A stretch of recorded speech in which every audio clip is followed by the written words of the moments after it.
மாதா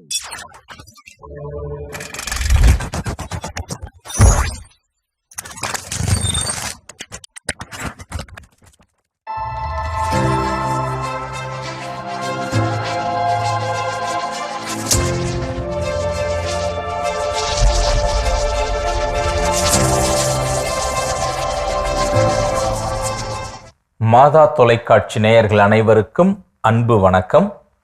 புத்தகம் பேசுகிறது நிகழ்ச்சிக்கு உங்களை அன்போடு வரவேற்கிறேன். நல்ல புத்தகங்கள் நல்ல விதைகள் போன்றவை. அவை முளைத்து பன்மடங்காக பலன்களை தருபவையாக இருக்கின்றன.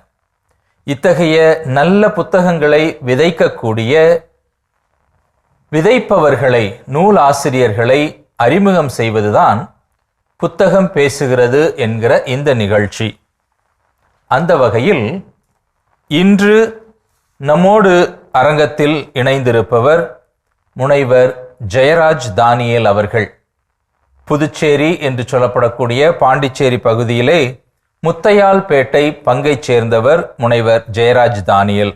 பிரெஞ்சு இலக்கியத்திலே இளங்கலை, முதுகலை பட்டங்களை பெற்றிருக்கிறார்.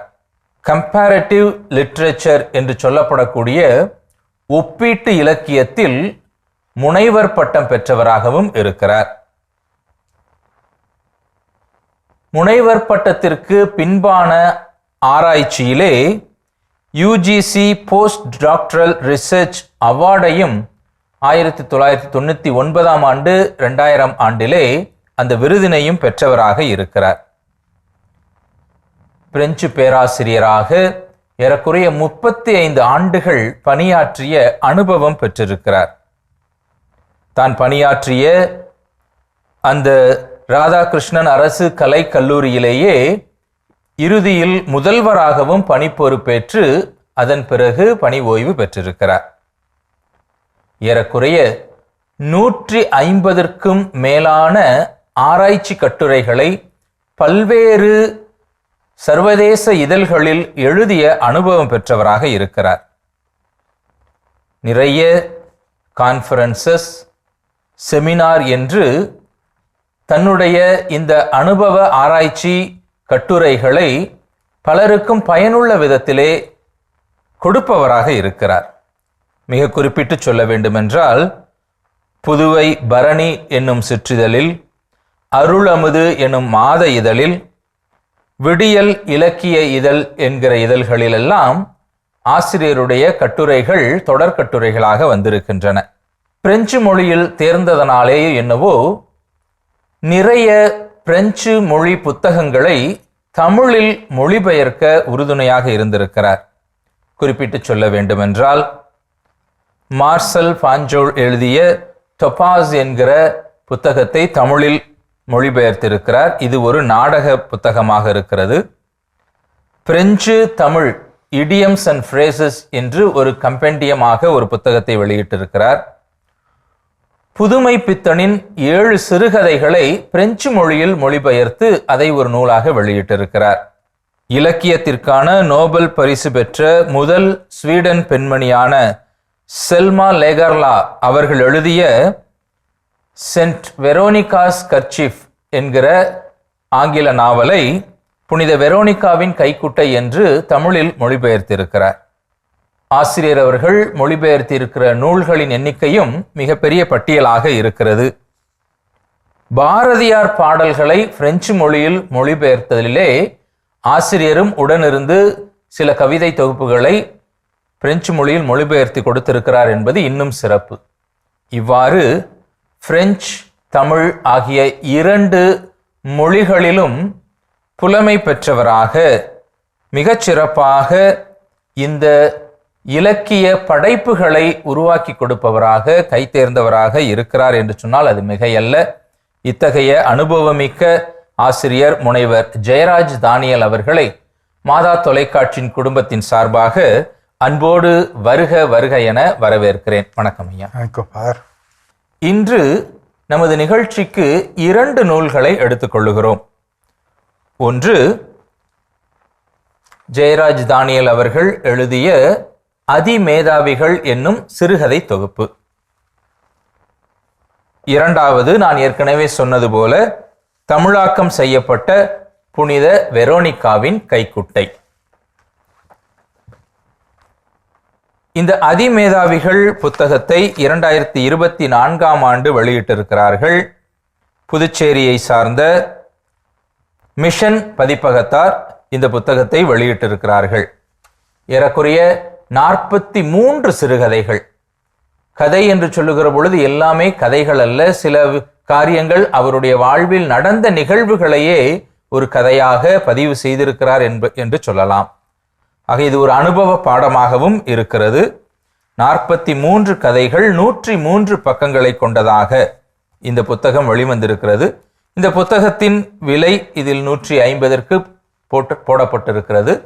புத்தகம் தேவைப்படுபவர்கள் திரையில் தெரிகிற எண்ணை தொடர்பு கொண்டு நீங்கள் பெற்றுக்கொள்ளலாம். இரண்டாவது புத்தகம் புனித வெரோனிகாவின் கைக்குட்டை. மூல ஆசிரியர் செல்மா லாகர்லோ அவர்கள் எழுதிய இந்த புத்தகத்தினை தமிழில் மொழிபெயர்த்து கொடுத்திருக்கிறார்கள். இது ஒரு சிறுகதை புத்தகமாக இருக்கிறது. இந்த 2 புத்தகங்களை பற்றியும் நாம் இப்பொழுது பார்ப்போம். வாருங்கள், நேரடியாக நிகழ்ச்சிக்குள் செல்வோம். நிறைய மொழிபெயர்ப்பு நூல்கள், பிரெஞ்சிலிருந்து சிறுகதைகளை மொழிபெயர்த்திருக்கிறீங்க. ஆனால் இந்த அதிமேதாவிகள் இது மொழிபெயர்ப்பு கதைகள் இல்லை, இது உங்களுடைய கதைகள். இது தோன்றுவதற்கு உங்களுக்கு எது உந்து சக்தியாக இருந்துச்சு? இதை எழுதலாம், இந்த புத்தகத்தை கொண்டு வரலாம் அப்படின்னு.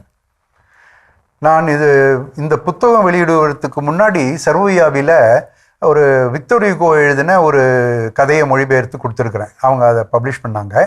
அதில் ஒரு சாத்தான் எப்படி தோற்கடிக்கப்படுகிறான் அப்படிதான் அதுதான் அந்த கதையினுடைய கருத்து. கூன் விழுந்த காலொடிந்த சாத்தான் அந்த கதையினுடைய தலைப்பே. அது எப்படி அவன் சாத்தான் ஆன்மாக்களை தேடி வேட்டையாடி பிடிச்சிக்கிட்டு வரான், அந்த வேட்டையாடின ஆன்மாக்களை எப்படி ஒருவர் விடுவிக்கிறாரு, இதுதான் அந்த கதை. இப்படி அந்த விக்டர் ஹியூகோ மட்டும் இல்லை, இன்னும் என்னுடைய ஆராய்ச்சிக்காக நான் படித்த நிறைய கதைகள், அந்த கதைகள் தான் என்னை எனக்கு ஒரு ஆர்வமாக இருந்தது. அது எனக்கு உந்து சக்தியாக இருந்து அந்த மேலும் கதைகள் எழுத என்னை தூண்டுச்சு.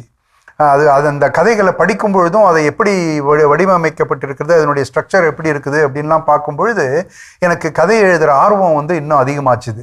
அப்படி தான் நான் எழுத ஆரம்பித்தேன். என்னுடைய 2019 நான் ஓய்வு பெற்றேன். ஒரு கல்லூரி முதல்வராக இருந்து ஓய்வு பெற்றேன்.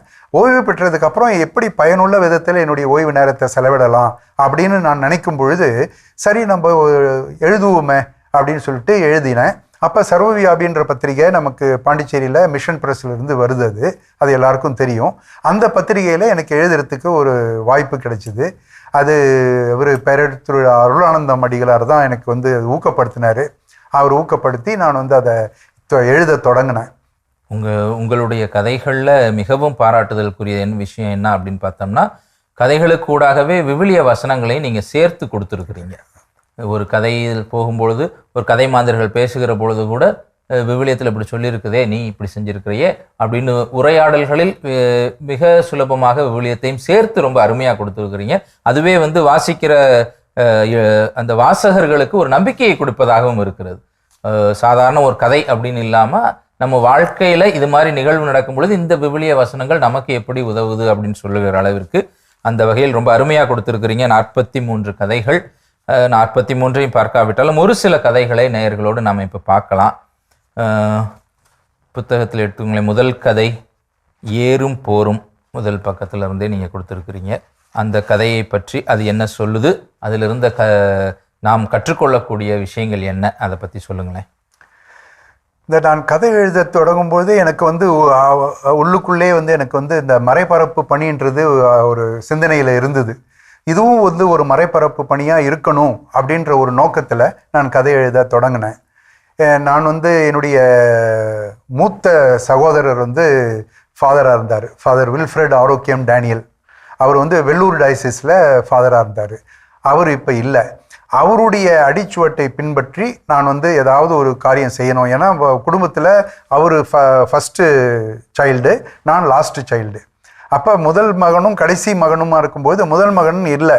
அப்போ கடைசி மகன் அந்த பணியை எடுத்துக்கணும் அப்படின்ற ஒரு நோக்கத்தில் நான் அதை எடுத்து இந்த மாதிரி இப்போ ஒரு பிப்ளிக்கல் கொட்டேஷன் எடுத்து நம்ம வந்து அதை வந்து ஒரு கதைக்குள்ளே வச்சு கொடுக்கும் பொழுது ஒரு கொஞ்சம் சுவாரஸ்யமாக இருக்கும் அப்படின்னு எனக்கு பட்டுது. ரெண்டாவது, நான் நிறைய அருட்தந்தையர்களை பார்த்துருக்குறேன். அவங்க தங்களுடைய பிரசங்கங்களில் நிறைய கதை சொல்லுவாங்க. ரொம்ப இன்ட்ரெஸ்டிங்காக இருக்கும் அவங்க சொல்கிற கதைகள்லாம். அப்போ இது நம்ம எழுதணும்னாக்கா அது வந்து மற்றவங்களுக்கும் உபயோகமாக இருக்குமே அப்படின்னு சொல்லிட்டு நான் எழுத தொடங்கினேன். ரொம்ப அருமை, ரொம்ப அருமை. ரொம்ப உங்களுடைய அந்த உங்கள் அண்ணன் மேலே இருந்த பாசமும் கூட அதோடு சேர்ந்து நற்செய்தி அறிவிப்பில் இருக்கக்கூடிய ஆர்வத்தையும் நீங்கள் கலந்து கொடுத்துருக்குது. இந்த கதைகளை வாசிக்கிற பொழுது நிச்சயமாக தெரியுது. இந்த முதல் கதை ஏறும் போரும், அந்த கதை வந்து போர் நிகழ்கின்ற அந்த நேரத்தில் கூட நடனமாடி மகிழ்ச்சியாக இருக்கக்கூடிய ஒரு விஷயத்தை மையப்படுத்தி ஒரு முதியவர் எப்படி ஒரு ஏற்கலப்பையை செய்து கொண்டிருக்கிறார். போர் முடிஞ்சிடும், கண்டிப்பாக வெற்றி கிடைத்து விடும், ஆனால் அதுக்கப்புறம் நமக்கு சோறு போட வேண்டியது இந்த ஏற்கலப்பை, அதையும் நான் மகிழ்ச்சியோடு தயார் செய்கிறேன் என்கிற விதத்தில் அந்த முதல் கதையை சொல்லியிருக்கிறீங்க. ரொம்ப அருமையாக. அந்த இப்போ ஏறும் போரும்ல எனக்கு பிடிச்சது என்னன்னாக்கா, அது ஆக்சுவலாக வந்து அது வந்து ஒரு செய்தியாக தான் வந்தது.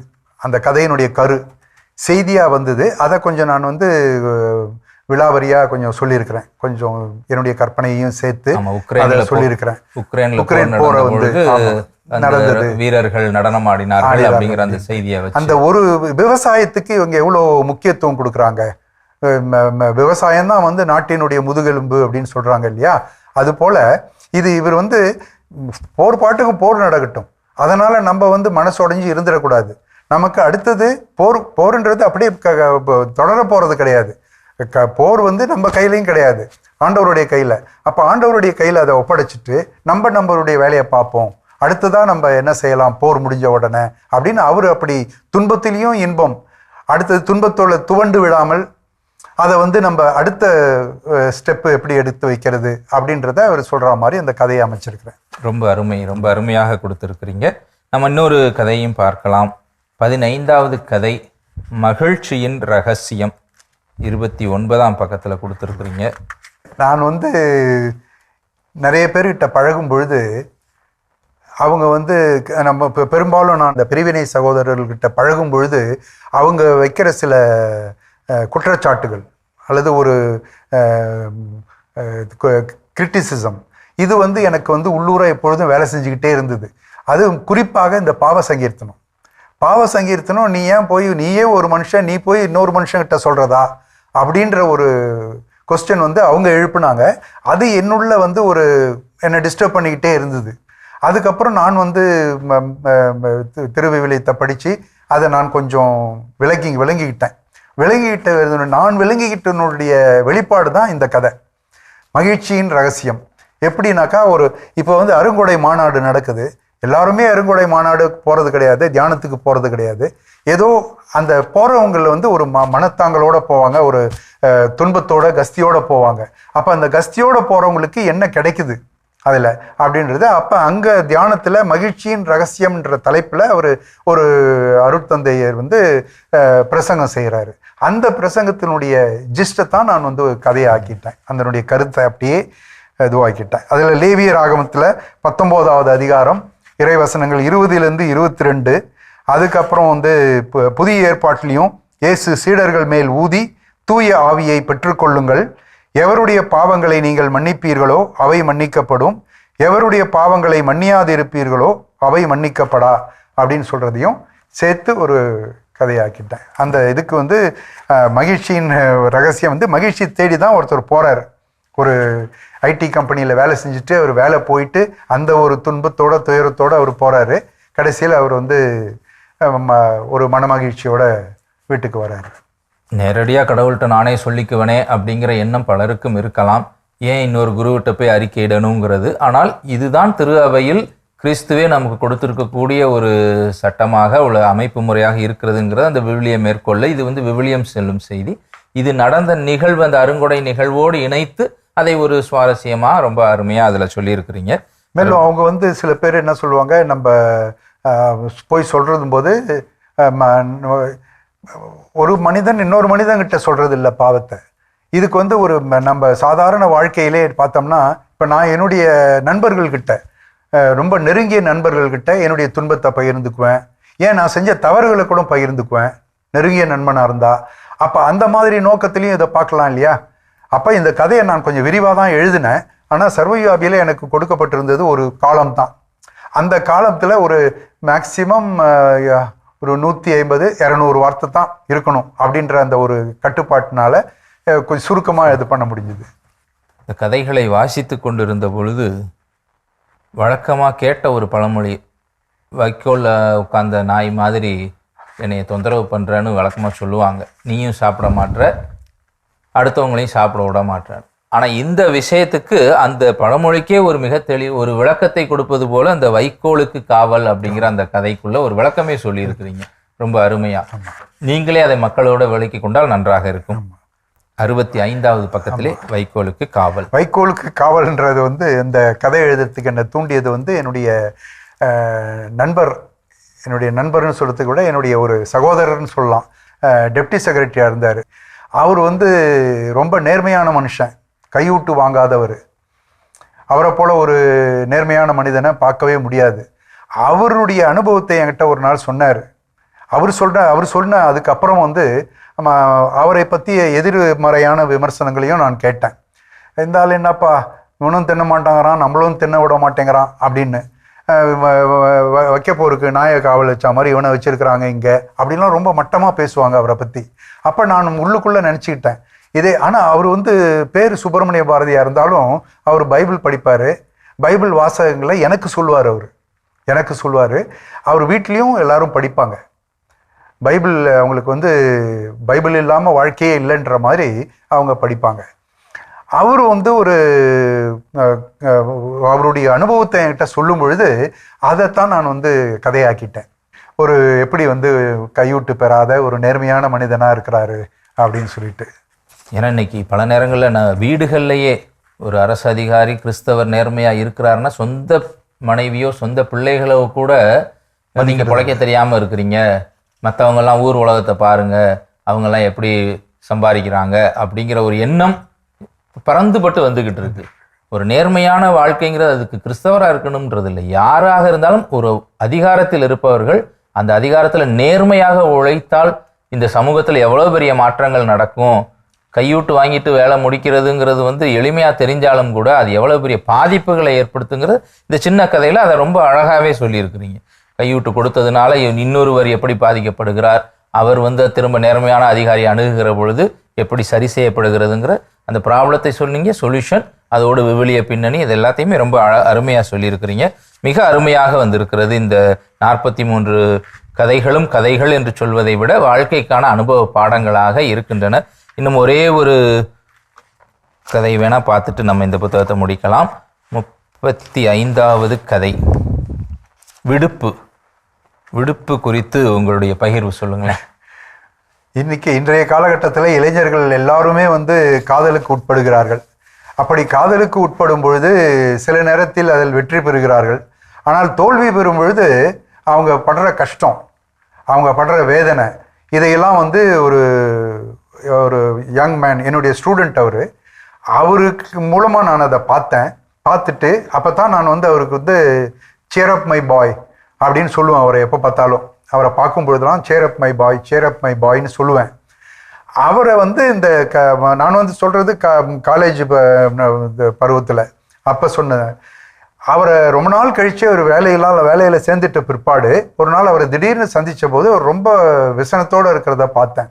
அப்படி விசனத்தோடு இருக்கிறத பார்த்த உடனே எனக்கு சரி, இந்த பிள்ளைகிட்ட ஏதோ ஒரு இது இருக்குது, ஒரு கதை இருக்குது அப்படின்னு சொல்லிட்டு நான் அவர்கிட்ட பேச்சு கொடுத்த பொழுது எனக்கு கிடைச்சது. இந்த மாதிரி நான் காதல் தோல்வியில் இந்த மாதிரி ரொம்ப இருந்தேன். அவர் காதல் பண்ணுறப்ப அந்த பிள்ளையும் எனக்கு தெரியுன்றதுனால என்னப்பா ஆச்சு ஏதாப்பா ஆச்சுன்னு கேட்கும் பொழுது அவர் எல்லாத்தையும் சொன்னார்.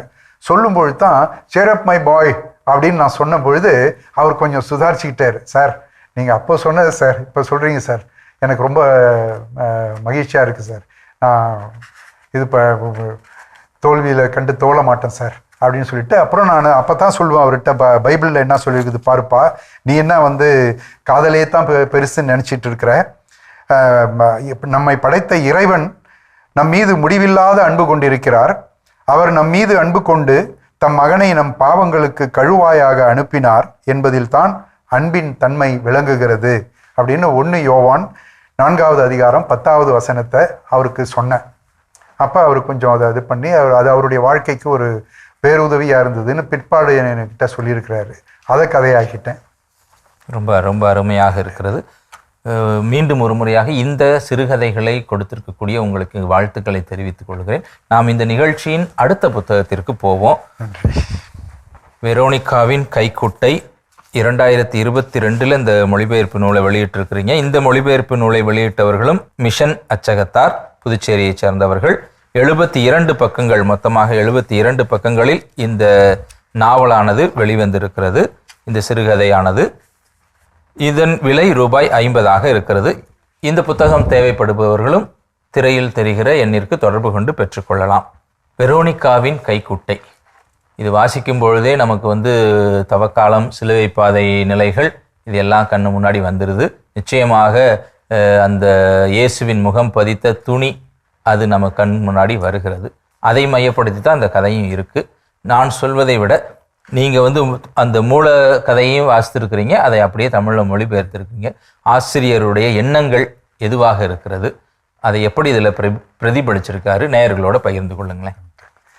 இந்த புனித வெரோனிகாவின் கைக்குட்டைன்றது நான் இந்த மறுபடியும் சர்வவியாபிக்கு எழுதும் பொழுது சில நேரத்தில் எனக்கு கதைக்கு சிறுகதையாக என்னால் எழுத முடியாது. ஏன்னா எனக்கு கொடுத்துருக்கிறது ரொம்ப ஒரு கம்மியான ஒரு இது. அதனால் நான் என்ன பண்ணுவேன், தொடர்கதையாக எழுதினா என்ன, அந்த காலம்லே தொடர்ச்சியாக அப்படியே ஒவ்வொரு வாரமும், அது வார பத்திரிக்கை, அதனால் ஒவ்வொரு வாரமும் தொடர்ந்து எழுதுகிற மாதிரி ஏதாவது செய்யலாமே அப்படின்னு சொல்லிட்டு பார்க்கும்பொழுது இந்த ஒரு குறுநாவல் கிடைச்சிது எனக்கு. இது ஸ்வீடன் நாட்டின் நோபல் பரிசு பெற்ற முதல் பெண் எழுத்தாளர் இந்த செல்மா லேகர்லோ அப்படின்றவங்க. அதை நான் ஆங்கிலத்தில் தான் படித்தேன். அவங்க ஒரிஜினலாக ஸ்வீடிஷ் லாங்குவேஜில் தான் எழுதினாங்க. நான் அதை ஆங்கிலத்தில் படித்து பார்க்கும்பொழுது ரொம்ப அருமையாக இருந்தது. ஒரு ஹிஸ்டாரிக்கல் பேக்ரவுண்டு, அது ஒரு ஹிஸ்டாரிக்கல் நாவல்னு கூட சொல்லலாம் இதை. ஏன்னாக்கா இவங்க அந்த இயேசு பாடுபட்டது அதற்கு முந்தைய இதிலிருந்து தான் அவங்க எடுத்துகிட்டு வராங்க. அப்போ அந்த அரசன் டிபேரியஸ் என்ற அரசன் அவங்கிட்ட தாதியாக இருந்தாங்க ஒரு அம்மா ஃபோஸ்டினான்னு சொல்லிட்டு. அவங்க அவனை விட்டுட்டு போயிடுறாங்க. போயிட்டு ரொம்ப தூரம் போயிட்டு ஒரு யாருக்கும் தெரியாத ஒரு இடத்துல அவங்க வாழ்ந்துன்னு இருக்கிறாங்க. அப்படி வாழ்ந்துன்னு இருக்கும்பொழுது திடீர்னு இந்த மாதிரி திபேரியஸ் அரசனுக்கு ஏதோ அசம்பாவிதம் ஏற்பட்டுடுச்சுன்னு கேள்விப்பட்டு அவங்க அங்கேருந்து கிளம்பி வராங்க. கிளம்பி வரும்பொழுது வழியில் ஒரு தம்பதியரை பார்க்குறாங்க. அவங்கக்கிட்டேயும் அவரை பற்றி என்ன ஏதுன்னு விசாரிச்சுக்கிட்டு அப்படியே வரும்பொழுது அப்போ தான் அந்த இயேசு சிலுவையை சுமந்துக்கிட்டு வராரு. என்ன ஒரே தெருவில் ஒரே இவங்க அப்போ தான் அந்த அவங்க மறைஞ்சிருந்த இடத்துல இருந்து இவங்க வெளியே ஊருக்குள்ளே ஒரு இடத்துல தங்குறாங்க. தங்கும் பொழுது தான் அவங்களுக்கு தங்கி அங்கே இலைப்பாரிக்கிட்டு இருக்கும் பொழுது இந்த வெளியில் சத்தம் கேட்டு இவங்க வெளியில் போய் பார்க்குறாங்க. பார்த்தாக்கா ஒரு மனிதன் சிலுவையை சுமந்துக்கிட்டு வரான். அவரை சுற்றி ஒரே கூட்டம். அந்த கூட்டம் கூட்டத்தில் அந்த இராணுவ வீரர்கள் அவர்கள்லாம் என்ன செய்கிறாங்க, அவரை கசையால் அடிக்கிறாங்க, அவரை ரொம்ப வற்புறுத்துறாங்க அந்த சிலுவையை தூக்கிறதுக்கு. அப்படிலாம் பார்த்துட்டு இந்த அம்மா ரொம்ப மனசு கலங்கி போய் இருக்குது. அப்போ அவர் கீழே விழறாரு. கீழே விழுந்து எந்திரிக்கும் பொழுது இவங்க போயிட்டு ஒரு துணி எடுத்துக்கிட்டு போய், கர்ச்சீஃப் எடுத்துக்கிட்டு போய், கைக்குட்டி எடுத்துக்கிட்டு போய் துடைக்கிறாங்க. துடைக்கும் பொழுது அப்போ தான் அந்த முகம் பதியுது. இப்போ இந்த நிகழ்ச்சி நடந்துட்டு இருக்கும்போது அவங்க அந்த மறையவே இடத்துலேருந்து வருவாங்கள்ல ஊருக்குள்ள, அப்போ ஒரு காட்சி அவங்களுக்கு கிடைக்கும். அது என்னன்னாக்கா, அப்போ தான் ஒரு தொழுநோயாளி இயேசுவை தேடி வரார். இந்த மாதிரி ஒருத்தர் இருக்கிறாராம, அவர் தொழுநோயெல்லாம் குணப்படுத்துறாரு, எல்லாத்தையும் பார்வையற்றவர்களை பார்வை கொடுக்குறாரு, நடக்க முடியாதவர்களை நடக்க செய்கிறாரு, புதுமைகள்லாம் செய்கிறாருன்னு கேள்விப்பட்டு நான் வந்திருக்கிறேன் அப்படின்னு சொல்லிட்டு வந்த உடனே, ஆனால் அவன் சொல்லலாம் இப்போ தான் அவர் போகிறாரு அப்படின்னு சொல்லிட்டு, அதோ போகிறாரு அப்படின்னு சொல்லிட்டு சொல்லுவாங்க. அப்போ இங்கேருந்து அவருக்கு கூப்பிடும் பொழுது அங்கே அவர் கை அசைப்பார். கை அசைச்ச உடனே இவருக்கு சௌக்கியமாயிடும், குணமாயிட்ட உடனே இவர் திரும்பி அந்த அவங்க அந்த கால பாரம்பரிய எண்ணமோ அதன்படி போய் குருக்கள்கிட்ட காட்டி எல்லாம் இது பண்ணி கம்ப்ளீட்டாக குணமாயிடுவார். இப்போ இந்த அம்மா அதை போய் அவர் முகத்தில் வழியக்கூடிய ரத்தத்தை துடைக்கும் பொழுது அந்த உருவம் முகம் அவர் அந்த கைக்குட்டையில் பதிஞ்சிடுது. இதுதான் வந்து இந்த கதையினுடைய ஒரு இது. இந்த கதையை நான் மொழிபெயர்க்கும் பொழுது எனக்கு இந்த அட்டைப்படம் இதெல்லாம் போட்டு எனக்கு உதவி செஞ்சவர் வந்து இப்போ ஃபாதர் அகஸ்டின் அப்படின்னு சொல்லிட்டு எங்கள் ஏஎஸ்பி ஃபாதர் ஏஎஸ்பி அகஸ்டின், அவர் தான் இப்போ சர்வயாபிக்கு ஆசிரியராக இருக்கிறாரு. அவர் வந்து எங்கள் முத்தியால்பேட்டையில் ஒரு பங்கு குருவாக இருந்தார். பங்கு குருவாக இருந்தப்போ அவர் எனக்கு ரொம்ப என்கரேஜ் பண்ணார். இந்த அருமையான சிறுகதை தொகுப்பு அதிமேதாவிகள் என்கிற இந்த நூலுக்காகவும், புனித வெரோனிகாவின் கைக்குட்டை என்கிற இந்த மொழிபெயர்ப்பு நூலுக்காகவும் மீண்டும் ஒரு முறையாக மாதா தொலைக்காட்சி குடும்பத்தினர் அனைவரின் சார்பாக உங்களுக்கு எங்களுடைய வாழ்த்துக்களையும் நன்றிகளையும் பாராட்டுதல்களையும் தெரியப்படுத்துகிறோம். ரொம்ப நன்றிங்க ஐயா. நன்றி ஃபாதர். அன்பு நேயர்களே, இதைத்தான் இப்படித்தான் செய்ய வேண்டும் என்பதல்ல, தங்களுக்கு தெரிந்த விதத்தில் தாங்கள் இருக்கின்ற, தாங்கள் கற்றறிந்திருக்கின்ற, அனுபவித்திருக்கின்ற அந்த தளத்திலிருந்து அந்த அனுபவ அறிவை புத்தகங்களாக இன்னும் பலர் வெளியிட்டு கொண்டிருக்கிறார்கள். அவர்களை எங்களுக்கு அறிமுகப்படுத்துங்கள். அவர்களுடைய படைப்புகளை இந்த உலகிற்கு அறிமுகம் செய்ய காத்திருக்கிறோம். உங்களுக்கு தெரிந்தவர்களை எங்களுக்கு அறிமுகப்படுத்துங்கள். என்ன நேயர்களே, நிகழ்ச்சியை கண்டு ரசித்திருப்பீர்கள் என்று நம்புகிறோம். மீண்டும் ஒரு புதிய புத்தகத்தோடு உங்களை சந்திக்கும் வரை உங்களிடமிருந்து விடைபெறுகிறோம். நன்றி, வணக்கம்.